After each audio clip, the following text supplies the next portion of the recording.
La plus grande tristesse d'Estelle Lefébure, née le 11 mai 1966 à Rouen, en France, fut la perte de ses deux parents dans des circonstances déchirantes qui la laissèrent profondément blessée.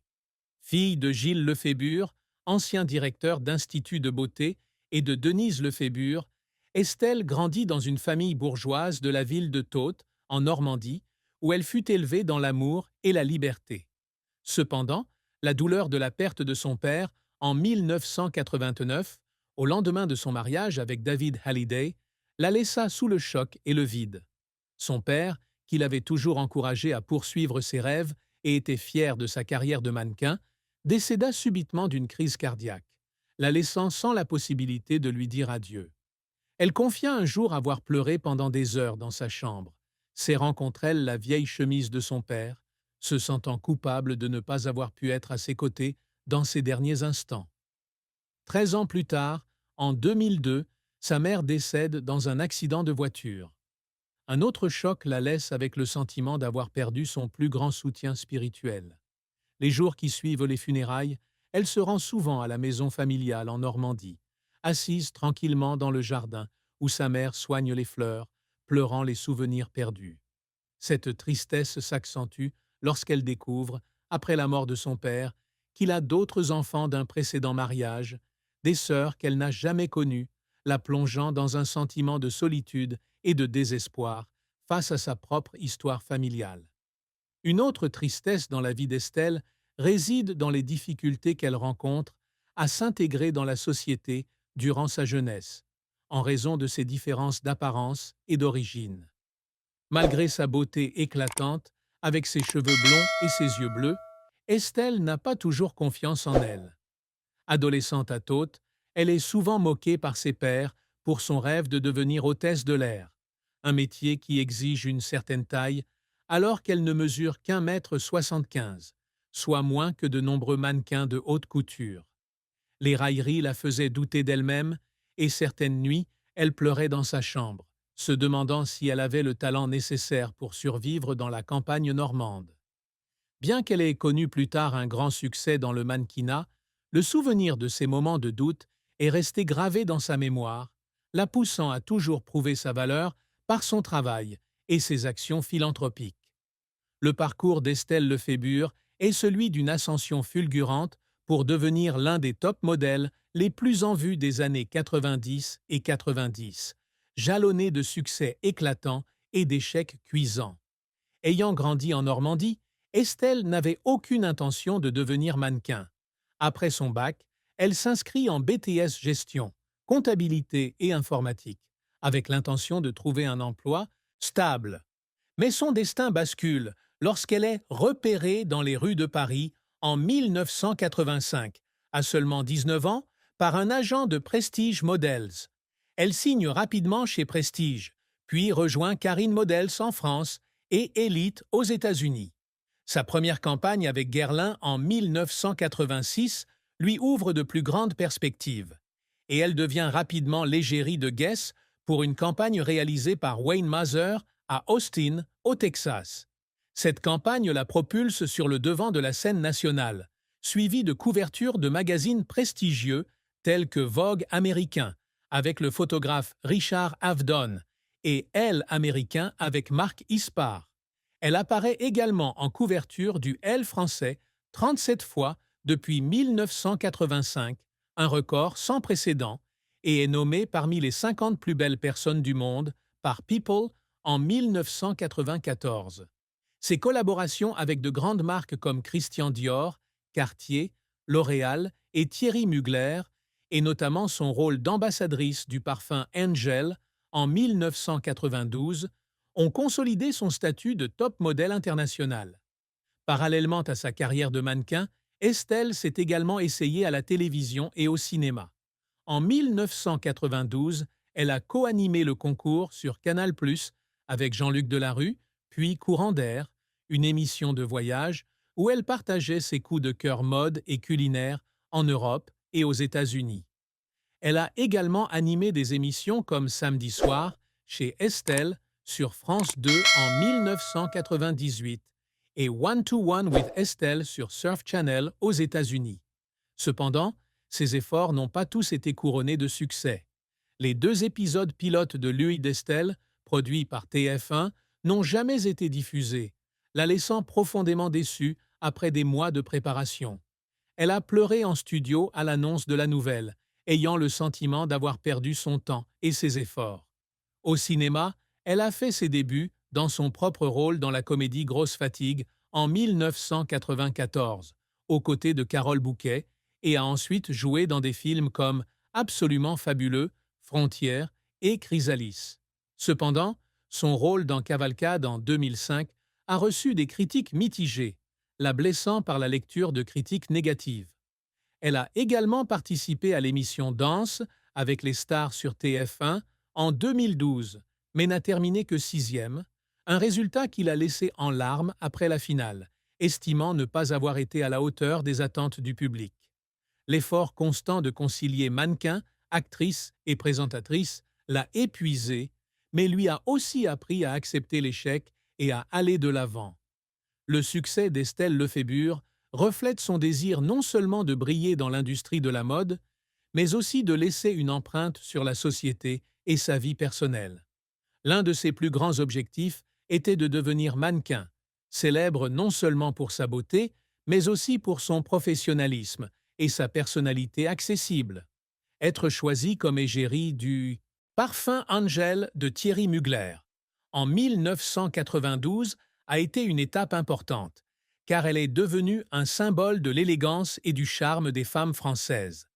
Elle a travaillé sans relâche pour entretenir une relation durable avec la marque Mixa depuis 1998, un contrat record dans l'industrie cosmétique démontrant sa ténacité et son prestige.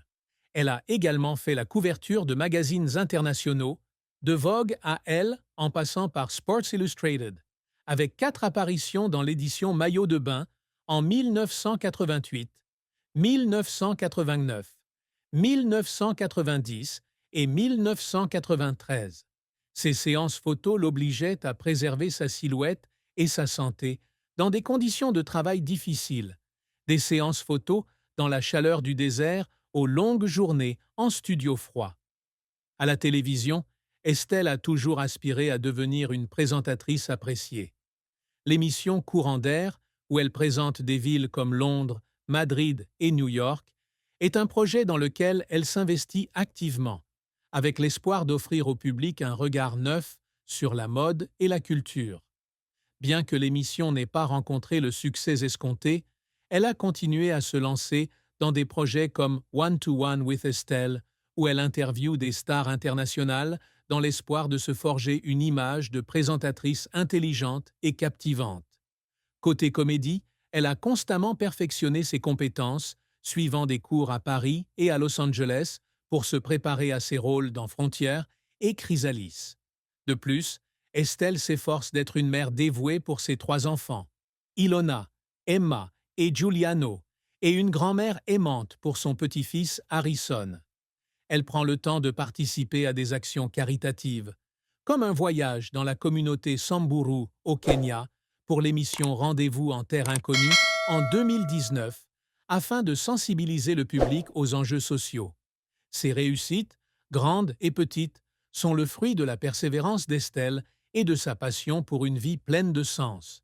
Les secrets qu'Estelle Lefébure a gardés si longtemps cachés sont ce qu'elle a de plus profond en elle, des choses qu'elle a choisi de taire pour se protéger et protéger sa famille.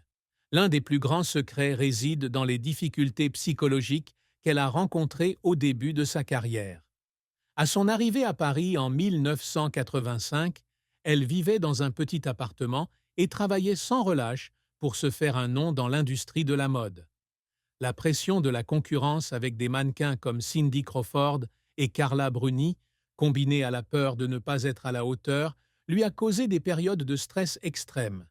Elle écrivait dans son journal intime qu'elle pleurait seule la nuit, craignant de ne jamais atteindre le succès des autres mannequins.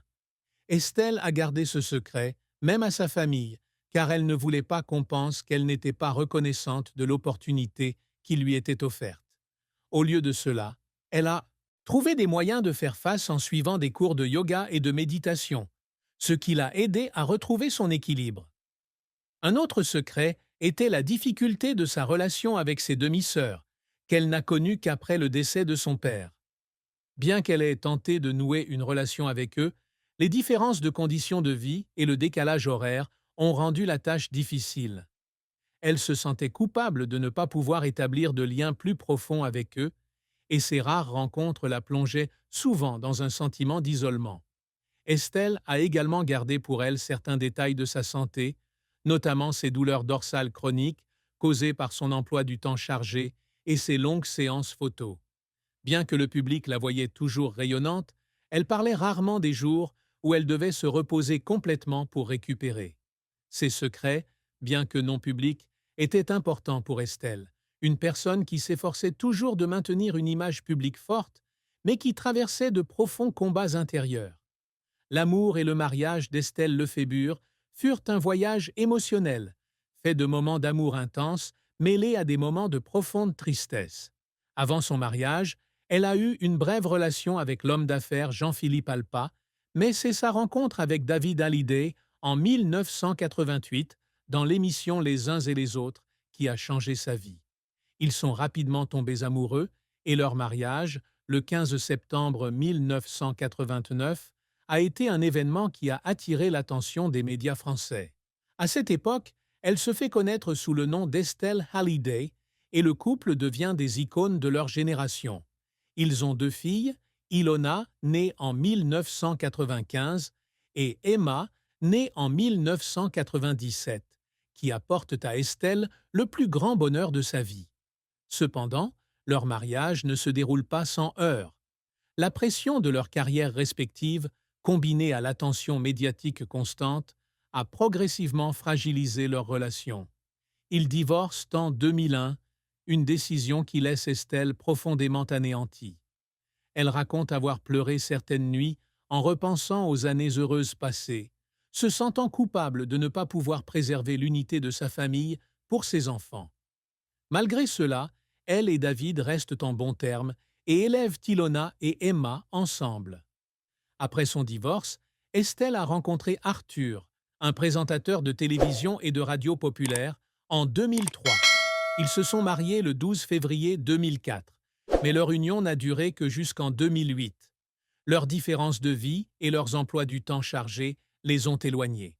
Et Estelle a admis s'être sentie comme une ratée lorsque son second mariage a pris fin. En 2009, elle a entamé une relation avec Pascal Ramette, restaurateur, et ils ont accueilli leur fils Giuliano le 29 novembre 2010. Cette relation lui a apporté une nouvelle joie, mais a également pris fin en 2015, la laissant avec un sentiment de perte. Elle a pleuré en repensant au moment où elle avait tenté de sauver leur relation pour Giuliano, mais a finalement accepté qu'ils étaient mieux ensemble en tant qu'amis. Actuellement célibataire, Estelle se concentre sur son rôle de mère et de grand-mère, profitant des moments passés avec son petit-fils Harrison. Malgré sa tristesse amoureuse, elle reste optimiste et trouve sa joie en famille et au travail.